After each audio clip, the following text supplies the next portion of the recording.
Est-ce la fin du projet d'autoroute A45? Le vieux serpent de mer entre Lyon et Saint-Étienne va-t-il être enterré? La lecture du rapport Duron le laisse entendre. Il préconise d'attendre et de tout réétudier. Le texte est forcément bien reçu du côté des opposants qui ont multiplié les manifestations ces dernières années pour dénoncer la destruction de 500 hectares minimum de nature et d'exploitation agricole.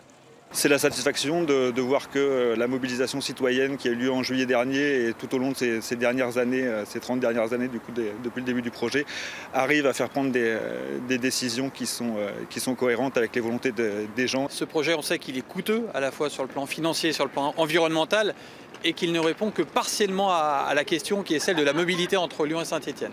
Donc je pense qu'aujourd'hui, il faut que tout le monde soit plus raisonnable.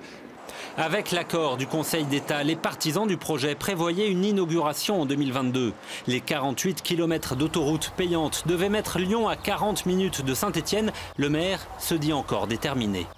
Je ne baisse pas les bras, d'abord parce que ce n'est pas mon tempérament et qu'aujourd'hui on en est simplement à un rapport d'un ancien député qui doit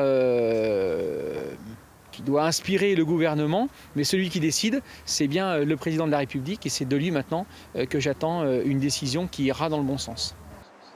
Le rapport appelle à l'organisation d'un débat public l'an prochain pour repenser tout le projet avec des aménagements sur l'A47 pour sa sécurité et sa fluidité.